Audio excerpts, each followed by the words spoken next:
Assalamualaikum warahmatullahi wabarakatuh. Pemirsa semuanya, penggemar YouTube yang berbahagia, ini adalah channel saya yang pertama. Perkenalkan, nama saya Harsono. Dalam channel saya ini yang pertama membahas berbagai macam sejarah dan hal-hal yang bersifat mistis dan misteri. Bagi teman-teman dan saudara-saudari yang menyukai channel saya ini, saya mohon bantuannya untuk like, komen, dan subscribe. Atas bantuannya saya ucapkan banyak terima kasih. Assalamualaikum warahmatullahi wabarakatuh. Salam seduluran.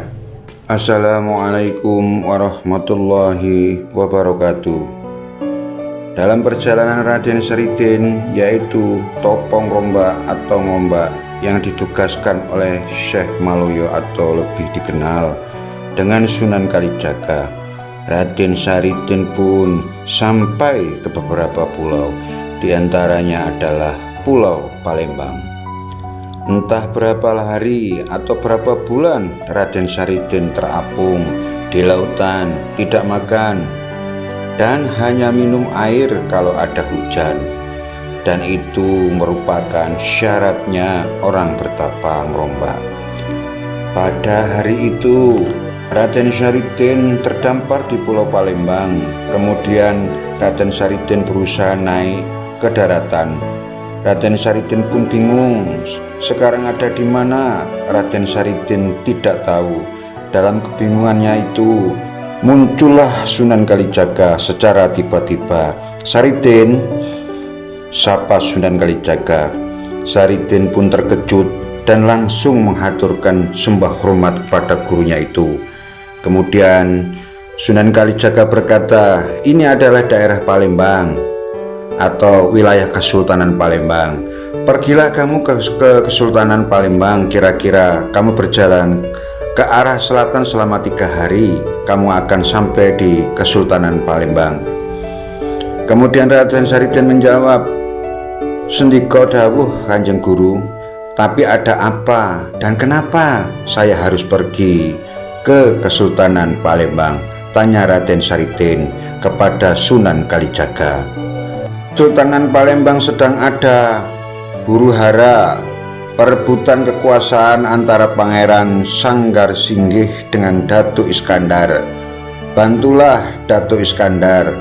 Kalau sudah selesai tugasmu, kamu harus meneruskan tapamu dan kamu harus bisa kembali lagi ke Pulau Jawa. Perintah Sunan Kalijaga. Setelah memberikan perintah kepada Raden Saridin, maka dengan tiba-tiba tubuh Sunan Kalijaga menghilang bak ditelan bumi. Selanjutnya Raden Saridin berjalan ke arah selatan dan setelah 3 hari barulah sampai di Kesultanan Palembang. Kesultanan Palembang dipimpin oleh seorang sultan yang bernama Datuk Iskandar dan permaisurinya bernama Prameswari Malarangi, dan berputra mahkota yang bernama Alamsyah. Sedangkan Datuk Iskandar mempunyai seorang adik laki-laki yang bernama Pangeran Sanggar Singgih. Pada saat itu Kesultanan Palembang sedang tidak baik, kerusuhan dan perampokan di mana-mana. Sedangkan semua itu terjadi didalangi oleh adik Sultan Iskandar sendiri yang bernama Sanggar Singgih. Perampokan dan kerusuhan adalah dilakukan oleh orang-orang suruhan Sanggar Singgih. Sanggar Singgih, adik Sultan Iskandar, menginginkan tahta Kesultanan Palembang dan ingin merebutnya dengan jalan apapun. Kala itu Sultan Iskandar sudah lanjut usia dan sering sakit-sakitan, sedangkan putranya Alamsyah masih muda, kira-kira berumur 15 tahun. Sedangkan permaisuri masih cantik dan muda, usia mereka beda jauh. Sedangkan sakitnya Sultan Iskandar itu disebabkan oleh istrinya, karena hampir setiap hari istrinya memasukkan racun ke dalam minuman Sultan Iskandar agar supaya Sultan Iskandar mati pelan-pelan, dan tidak ada yang curiga kalau beliau kena racun. Mengapa hal itu dilakukan oleh permaisuri Malarangi? Permaisuri jatuh cinta kepada adik Sultan Iskandar sendiri, dan Sultan Sanggarsinggih berjanji akan menikahi Permaisuri kalau Datuk Iskandar sudah mati. Oleh karena itulah pada akhirnya Sultan Datuk Iskandar pun meninggal, dan jatuh cintanya Permaisuri terhadap Sanggarsinggih tersebut tidak wajar. Akan tetapi Permaisuri terkena ilmu pelet, sedangkan putra mahkota yang bernama Alam Shah tidak berada di Kesultanan. Beliau disekolahkan atau mondok di Jawa atau di Pulau Jawa. Berita kematian Datuk Iskandar pun santer terdengar di mana-mana. Akan tetapi sebenarnya Datuk Iskandar tidak mati, melainkan disembunyikan di suatu tempat yang sangat rahasia oleh patih yang sangat setia. Setelah mendengar kematian Sultan Datuk Iskandar, maka adiknya yang bernama Sanggarsinggih mengangkat dirinya menjadi Sultan Palembang menggantikan kakaknya dengan alasan menunggu kepulangan putra mahkota dan menunggu dewasanya putra mahkota tersebut. Sedangkan Permaisuri tidak dinikahi dengan alasan bahwa putra mahkota masih hidup, dan Sanggarsinggih bermaksud membunuh putra mahkota tersebut. Akan tetapi Permaisuri tidak mengizinkan atau tidak setuju. Setelah Sanggarsinggih menjadi sultan, keadaan kerajaan berubah 180 derajat. Orang-orang yang tidak sepaham dan sejalan dihabisi atau diberhentikan dan digantikan oleh orang-orang Sanggarsinggih. Kesultanan dikuasai oleh para berandal dan para perampok, dan semuanya adalah anak buah Sanggarsinggih. Perampokan merajalela, kejahatan di mana-mana, penindasan pun terjadi di mana-mana pula, dan hal itu dilakukan oleh anak buah Sanggarsinggih. Kedudukan Sanggarsinggih di Kesultanan semakin kuat. Di samping Sanggarsinggih memang sakti, juga didukung oleh para perampok-perampok yang kejam dan sakti pula. Sehingga pada suatu hari patih Kesultanan Palembang mencari bantuan untuk mengembalikan tahta Kesultanan Palembang pada yang berhak atau yang syah, yaitu putra mahkota Alam Shah. Patih tersebut sebelumnya sudah mendapat wangsit atau petunjuk dari suara gaib bahwa beliau harus berjalan ke arah utara dan akan bertemu dengan seseorang yang berpakaian compang-camping, badannya tinggi atau jangkung, dan orang tersebut bernama Saridin. Singkat cerita, Patih pun bertemu dengan Saridin. Kemudian Patih tersebut menceritakan apa yang sedang terjadi di Kesultanan Palembang, dan akhirnya Raden Saridin bersedia membantu.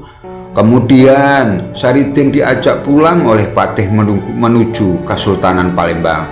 Di tengah perjalanan pulang, Sultan bertemu dengan para pegundal-pegundalnya Sultan Sanggarsinggih, yang menurut informasi telik sandi Kesultanan pada hari itu putra mahkota mau pulang ke Palembang karena pondoknya sudah selesai. Dan Patih pun berkata kepada Saridin, "Tuan, tolong saya, selamatkan putra mahkota. Saya yakin orang-orang suruhan Sanggarsinggih pasti akan membunuh putra mahkota." Kata Patih itu lagi, "Baiklah Tuan," jawab Raden Saridin. "Mari kita ikuti," kata Saridin. Sesampai di pinggir pantai dan melihat putra mahkota turun dari perahu, pegundal-pegundal tersebut langsung menyerang putra mahkota. Akan tetapi bukan Saridin kalau tidak bisa bertindak secepat kilat. Pegundal-pegundal Sanggarsinggih hajar habis-habisan, apalagi setelah melihat dan menyaksikan tubuh Saridin ditombak tidak mempan, dibacok dengan pedang, malah mengeluarkan percikan api. Kemudian salah seorang pedangnya diambil oleh Saridin dan dipatah-patah seperti mematah lidi. Maka gundal-begundal itu lari tunggang langgang semuanya. Selanjutnya Patih, putra mahkota, dan Raden Saridin berangkat menuju Kesultanan Palembang, dan di dikawal oleh beberapa prajurit yang masih setia pada Datuk Iskandar. Sesampainya di Kesultanan, beliau disambut oleh pasukan Sanggar Singgih dan pertempuran pun terjadi. Pasukan tidak seimbang sehingga Saridin mengeluarkan seluruh kesaktiannya, maka pasukan Sanggar Singgih kocar kacir. Bagaimana tidak kocar kacir? Ditombak, dipanah, di pedang, semuanya tidak ada yang bisa melukai tubuh Raden Saridin. Sedangkan Raden Saridin mengeluarkan ilmunya yang bernama Gelak Ngampar. Sekali Saridin berteriak sambil memukul, maka sekali pukul 5-10 orang jungkir balik dan mati. Kemudian pertarungannya yang terakhir yaitu melawan Sanggar Singgih. Sanggar Singgih mengeluarkan semua ilmunya, akan tetapi tetap tidak bisa menandingi Saridin. Dan yang terakhir, Sanggar Singgih mencabut keris pusaka andalannya, atau akan tetapi tetap juga tidak bisa melukai Raden Saridin. Dan pada akhirnya Saridin memukul Sanggar Singgih dengan genggaman tangannya. Sekali Sanggar Singgih langsung terkapar. Akhirnya Saridin memukul Sanggar Singgih dengan genggaman tangannya. Sekali Sanggar Singgih langsung terkapar, tak sadarkan diri. Peperangan pun usai. Sanggar Singgih dan orang-orangnya dimasukkan di penjara. Putra mahkota Alam Shah menjadi sultan menggantikan ayahnya, sedangkan Sultan Iskandar bersatu kembali dengan Permaisuri. Kemudian Saridin dinikahkan dengan putrinya Patih.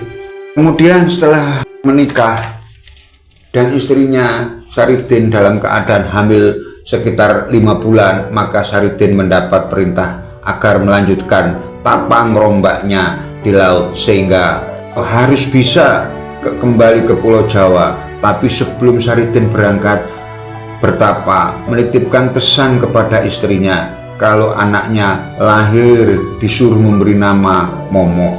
Setelah itu Raden Saridin pun melanjutkan tapang rombaknya kembali. Begitulah sejarah Raden Saridin yang bisa saya sampaikan. Sekian dan terima kasih. Selamat berjumpa di episode selanjutnya.